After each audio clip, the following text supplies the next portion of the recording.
Fear is one of the most human things about us. It's hardwired into our DNA. It kept our ancestors alive when they heard a rustle in the bushes and didn't wait around to find out if it was the wind or a predator. Fear served them well, but in our modern world, fear has evolved into something different. It's no longer just about survival, it's about our perception of risk, and perception is tricky. We fear failing in our careers. We fear speaking up in a meeting. We fear starting something new because deep down, we imagine the embarrassment if it doesn't work. We fear being judged, misunderstood, rejected.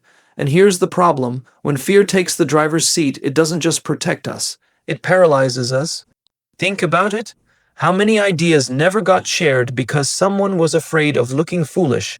How many businesses never got started because someone was afraid they'd go bankrupt? How many conversations never happened because someone was afraid of hearing no?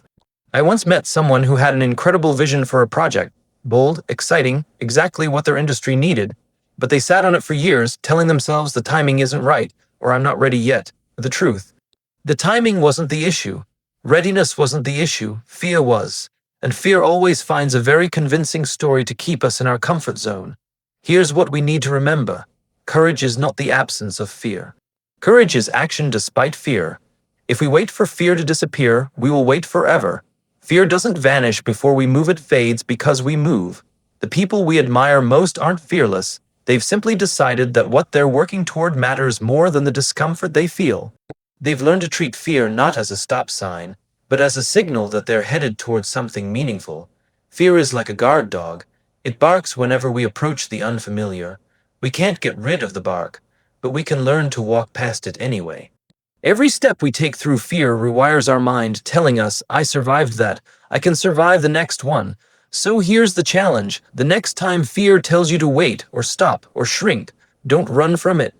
Acknowledge it, thank it for trying to keep you safe, then step forward anyway, because the real danger isn't in taking the leap, it's in standing still.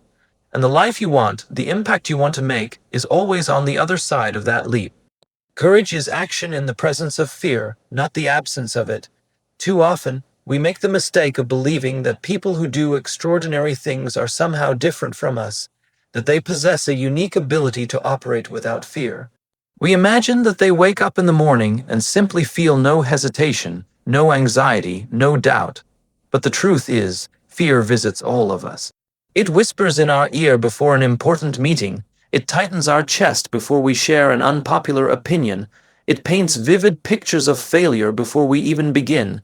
Fear doesn't discriminate, it finds everyone. The difference between those who achieve something remarkable and those who remain stuck is not the presence or absence of fear, but their relationship with it. Fear has a job.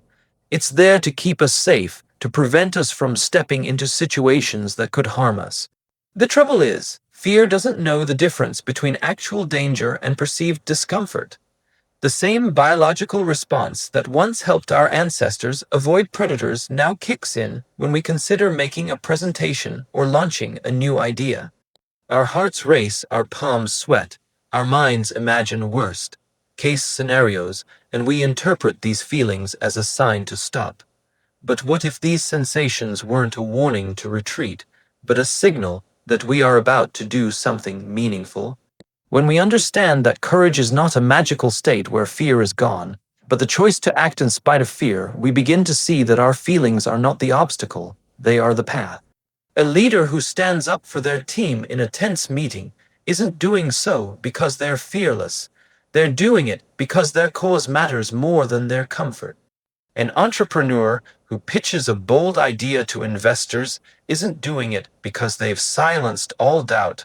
They're doing it because the vision they hold outweighs the anxiety they feel.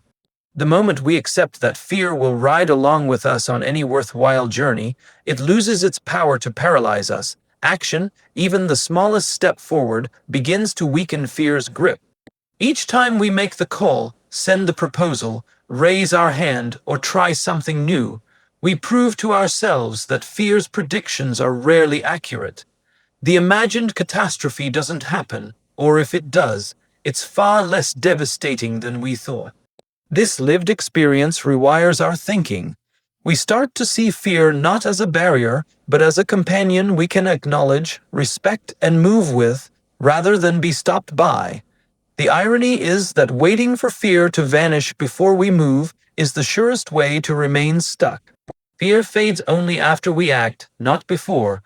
The first step through it feels the hardest because it is. Once we take it, the next becomes easier, and soon what once terrified us becomes part of our comfort zone. This is how courage grows, not by eliminating fear, but by proving, again and again, that we can live and act alongside it. When we do, we find that the things we once thought were impossible were only hiding behind a thin veil of discomfort.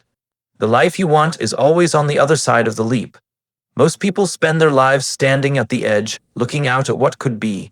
They see the possibility of a new career, a meaningful relationship, a bold idea, a dream they've carried for years. They imagine the joy, the fulfillment, the growth that might come if they moved forward. But then they look down at the gap between where they are and where they want to be, and they freeze. That space is filled with uncertainty. It's filled with the unknown. It's filled with all the things that might go wrong. And so they stay where it feels familiar, even if that familiarity is frustrating, unfulfilling, or quietly crushing their potential. Every leap, no matter how big or small, comes with risk. There is no way around it. You cannot step into something new and remain in control of every outcome. But that's what makes the leap powerful.